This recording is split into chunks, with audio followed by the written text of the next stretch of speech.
Hey everybody, Ryan here at eTrailer. Today on our 2006 Lexus RX 400, we're going to be taking a look at and showing you how to install the etrailer.com Class 3 trailer hitch receiver. So I primarily see these Lexuses carrying around hitch-mounted accessories, particularly a bike rack, but they're also versatile enough to do some towing if you need to. So if it were me, I would want a hitch that would kind of cover all the bases, and I think this one here will do just that. So I think this will work out real well for those of you that are using those hitch-mounted accessories, and I say that because it's going to give us some great bumper clearance. All right, so the end of the receiver tube opening is going to be flush with our bumper, more or less. It actually comes out just a little bit past it, and so that's going to work out real well for those folding accessories. That way when you store them in that upright position, you're not going to have to worry about them hitting the back of your Lexus. I also think it's going to be good for towing as well, if that's what you plan on doing with it, and that's because it is going to have some pretty impressive weight capacities. As far as the maximum gross tongue weight rating goes, that's going to be 350 pounds, and that's going to be the amount of weight that's pushing down on the hitch. So that's good for those 1 to 4 bike racks, just to give you an example. And as far as the maximum gross trailer weight rating goes, that's going to be 3,500 pounds, and that's going to be the amount of weight that is pulling on the hitch. So it is the weight of your trailer plus anything that you might have on it. This can be used with the weight distribution system, which is a separate component. And when you use that, what it's going to do is help make sure that your SUV and your trailer are riding nice and level down the road. With that said, if you do use that weight distribution, the capacities do increase a little bit. Maximum tongue weight rating goes up to 400, and the maximum gross trailer weight rating goes up to 4,000. I do want to recommend, though, never a bad idea just to grab your owner's manual. That way you can make sure that your Lexus can pull that much weight safely. With this being a Class 3 hitch, it's going to have that 2-inch by 2-inch receiver tube opening.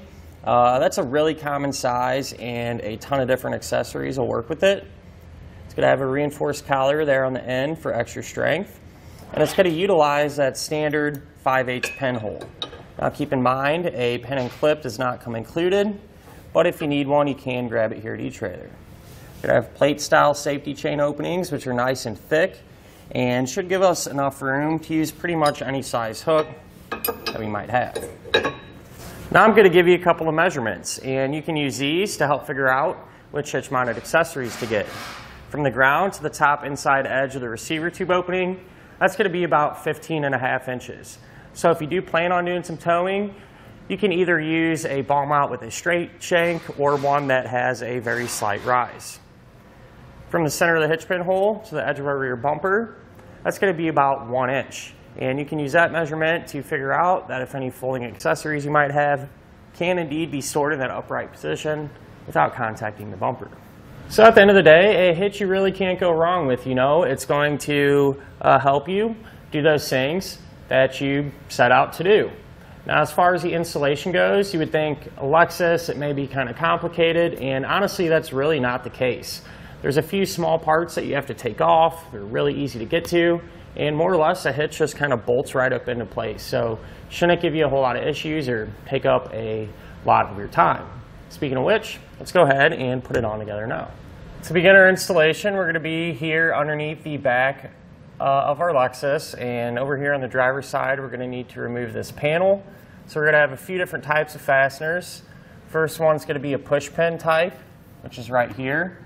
And you can take a trim tool or a flathead screwdriver and work underneath the head of it. A lot of times these can have a lot of dirt and debris and stuff in them, so you can kind of work it out. Get that popped out. Then if we come to this corner here, we're going to have a Phillips head screw, so we can grab our bit and remove that. Then if you look along this edge, we're going to have a 10mm screw here, one right here, and then one right here in the corner. Once we get that removed, be able to grab our panel and drop it down. It actually looks like Along this edge, there is another pushpin type fastener that's holding us up. So we'll pull that out as well. Again, just using our tool to get behind the head of it. Pop it free, and then it'll drop down and we can just set it to the side for now. Now we need to remove the tow hook here on our frame rail. It's going to be held in place by 2 bolts that have a 14mm head. So we'll remove those. And on the other side of our vehicle, we're going to have the same tow hook. You can go ahead and remove that one the same way as well. Over here on the driver's side, we're going to have a couple rubber plugs that we need to pull out. So this one here, we can just pop that out, as well as this one right here. On the passenger side, we're going to have to remove this plug. And then if you look back, we're going to have another bolt there. So you can pull this bolt out with a 14mm.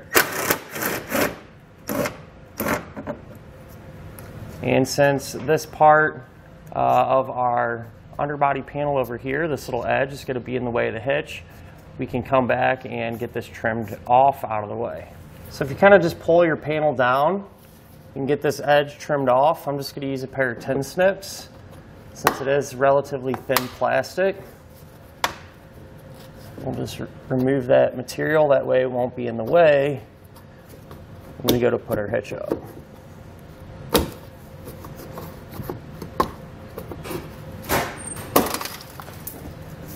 So now I'd like to go over our attachment points and the hardware that we're going to use to secure the hitch.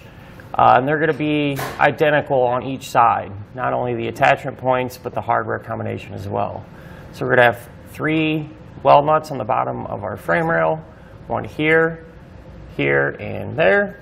I do suggest spraying these down with some type of penetrating oil and just taking a toothbrush to clean out any potential rust or debris that may be inside. Once that's done and we're holding the hitch up, what you're going to do is take one of the bolts, a conical tooth washer, make sure that the teeth on the washer are going to face up towards the hitch. And so when we're holding it up here, these are simply just going to thread right into those weld nuts. Now with an extra set of hands, you can take our hitch and raise it into position.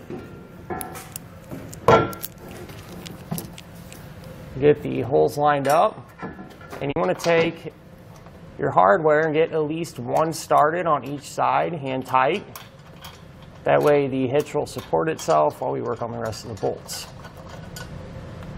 Once you have all that hardware in place and hand tight, you can come back with a 17mm socket and snug it all down.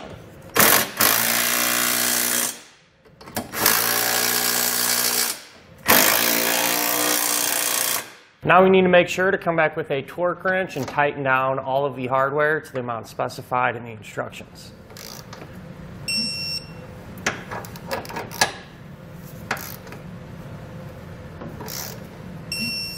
Now if you do want to reinstall your driver's side underbody panel, you will have to trim it out a little bit so it can fit around the hitch. And just kind of holding it up and eyeballing it, it looks like we can get away with just cutting out this small section here. So I'll start with that. We'll see if it fits. If not, no big deal. We can come back and always trim out more, but I think just removing this piece here will allow us to get it back into place. So as I mentioned, I cut that little piece out, test fit it up. Turns out we did have to just trim out a little bit more there to clear our side brace there. But once it fit up there properly, you can simply reinstall it the opposite way that you removed it. And that'll finish up our look at and our installation of the etrailer.com Class 3 trailer hitch receiver on our 2006 Lexus RX 400.